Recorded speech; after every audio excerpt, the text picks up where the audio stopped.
sobre o seguro-defeso, já fiz um comentário aqui, senador Paulo Paim, que nós chegamos, eu cheguei, você, Vossa Excelência, desculpa você, Vossa Excelência já chegou aqui no período da Constituinte, portanto foi Constituinte, eu cheguei e me somei a Vossa Excelência como deputado no período da regulamentação, da chamada regulamentação da Constituinte, que tínhamos que aprovar as chamadas projetos de lei complementar para regulamentar os assuntos que nós tínhamos incluído na Constituinte.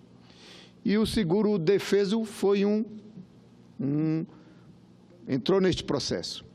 Vossa Excelência se lembra que, quando foi regulamentar o seguro-desemprego, que o relator, então, era o deputado José Serra, foi aí que, na bancada do PT, eu, a deputada Lucy, o deputado Adão Preto, e um deputado lá do seu estado, que era pescador, o Wilson Branco, lembra que era pescador?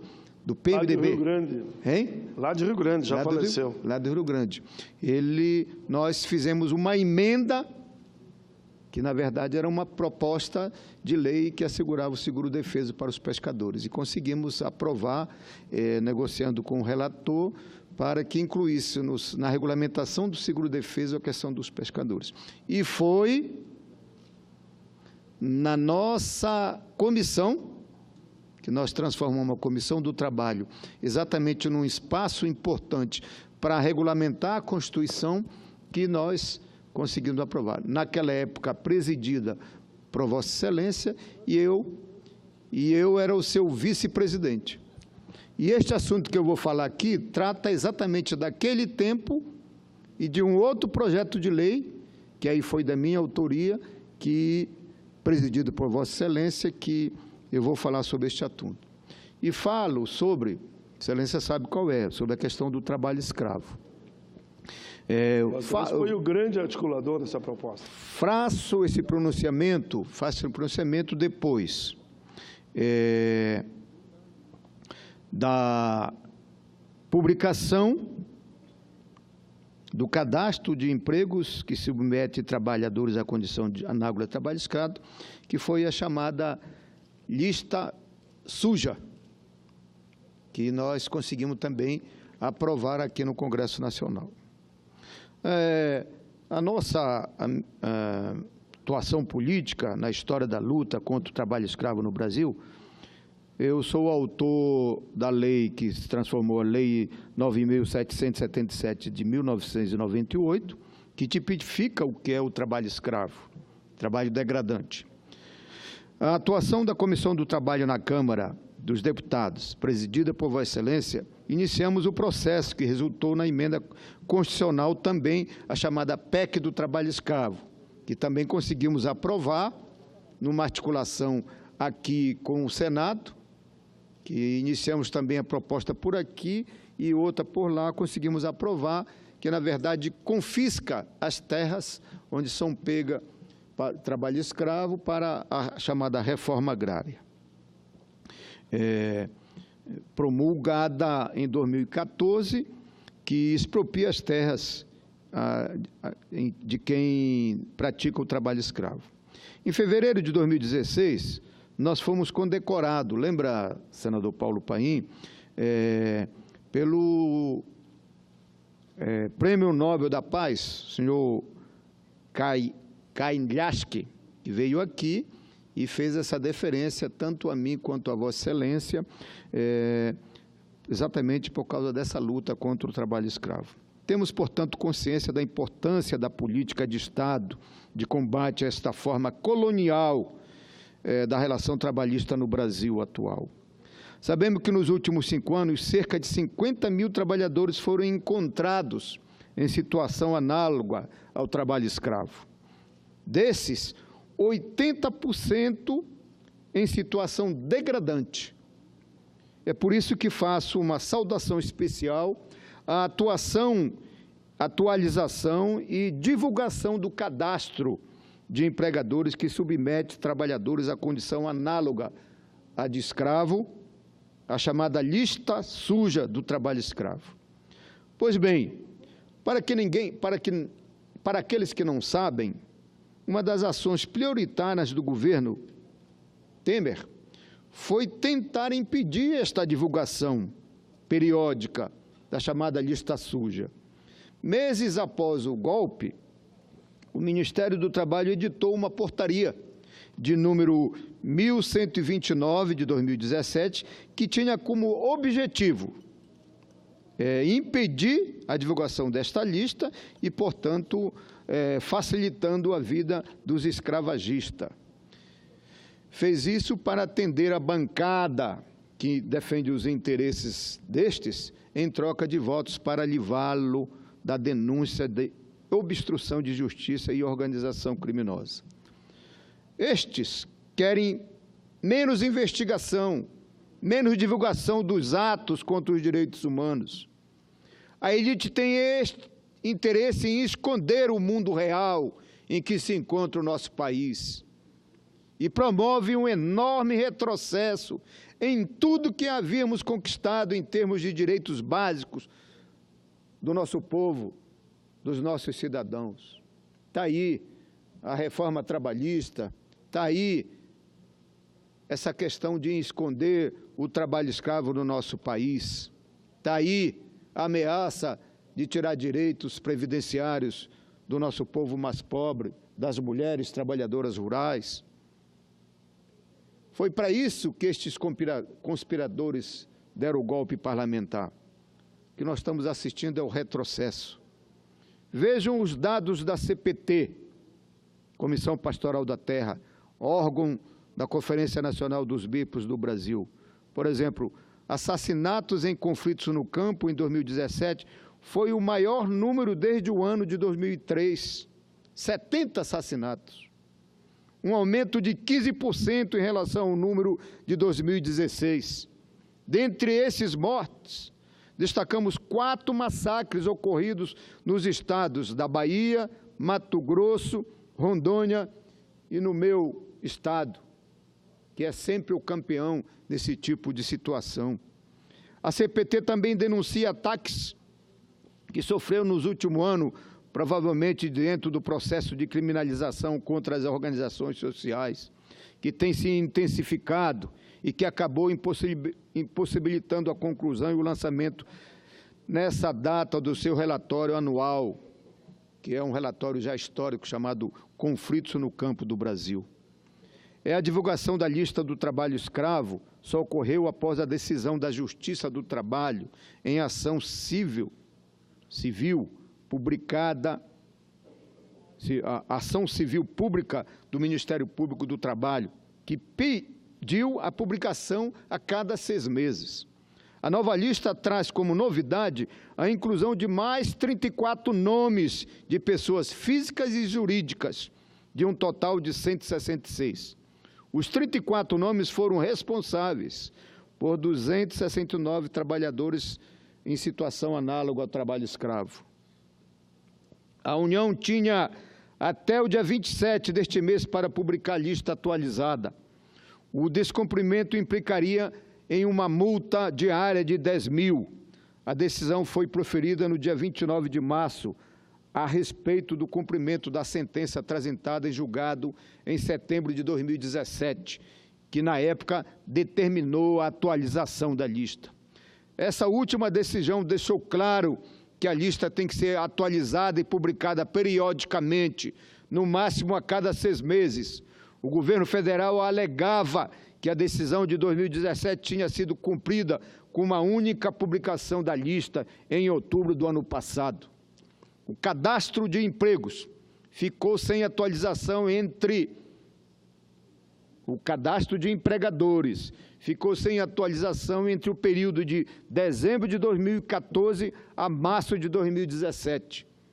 A suspensão ocorreu porque um dos empregadores questionou a legalidade da lista no Supremo Tribunal Federal e um dos ministros suspendeu a divulgação em dezembro de 2014. Para manter a sua publicação, a União publicou nova portaria interministerial, número 4, de 11 de maio de 2016, reformulando os critérios para inclusão e saída dos empregadores do cadastro. Com essa mudança, a ministra presidenta do Supremo, relatora da liminar de 2015, suspendeu a proibição e autorizou a publicação. No entanto, o Ministério do Trabalho continuou sem publicar o documento.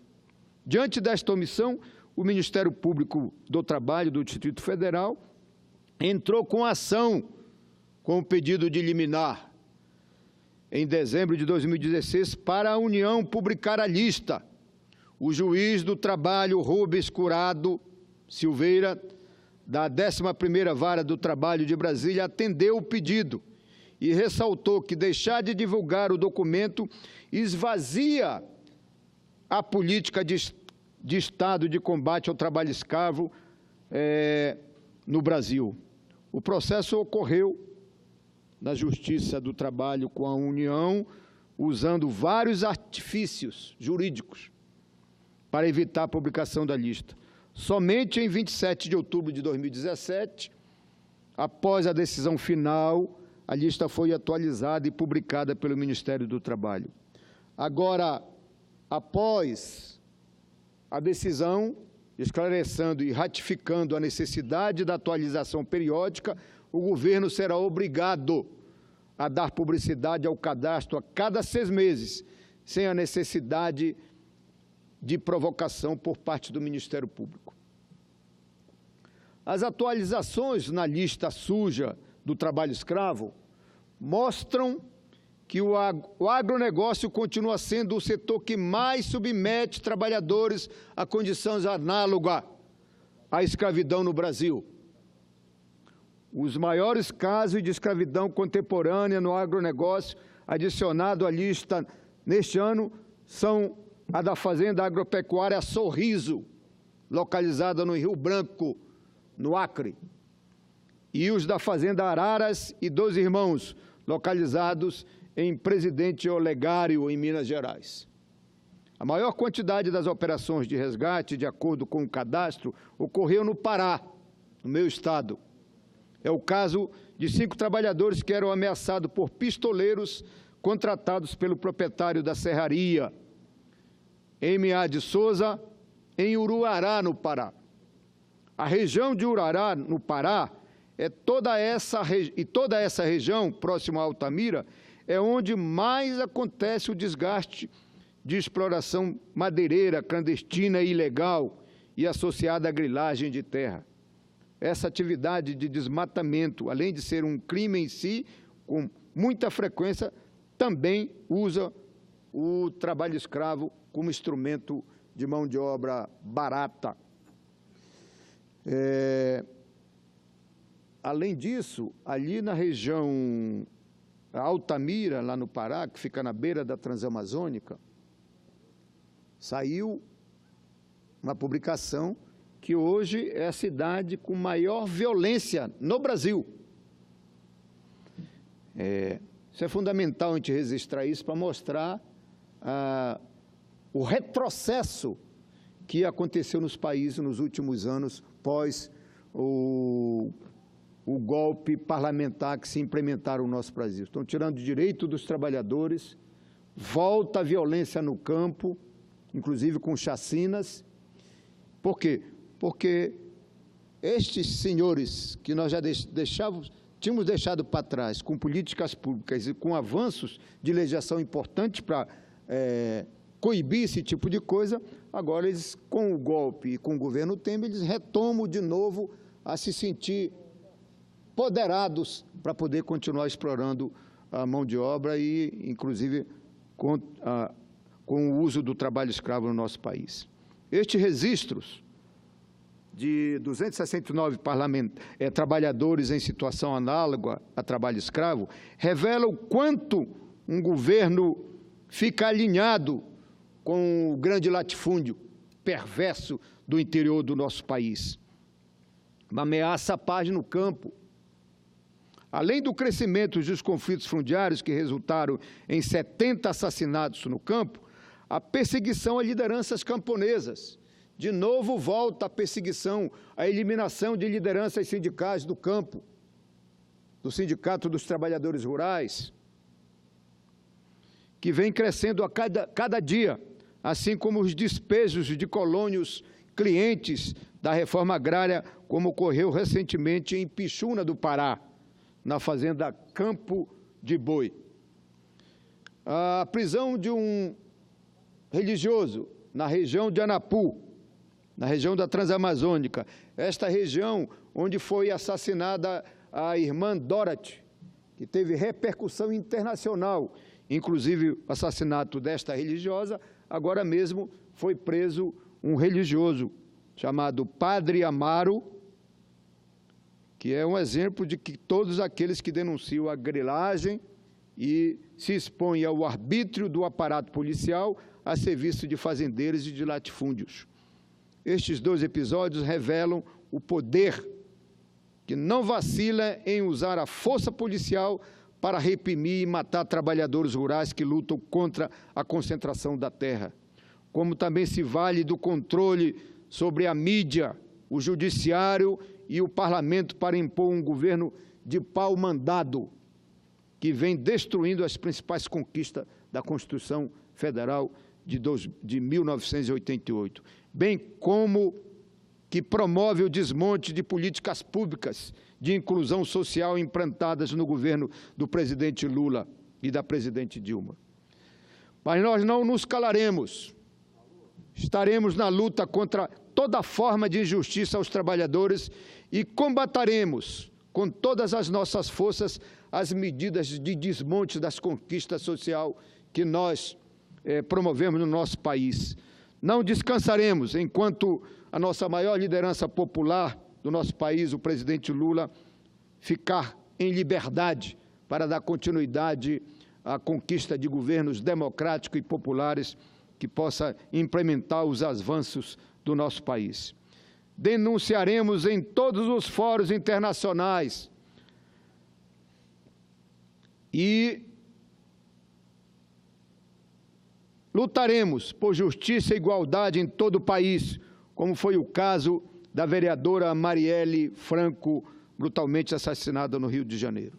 Por isso, senhor presidente, era o que eu tinha que registrar neste momento, nessa tarde, para que fique registrado nos anais desta casa e registrado também através das nossas órgãos de comunicação, quer seja a nossa televisão, os nossos rádios, mas também que seja repercutido por todo o nosso país, para que a nossa sociedade fique atenta e que o ano de 2018 é um ano muito importante para a gente não deixar que isso continue no nosso país.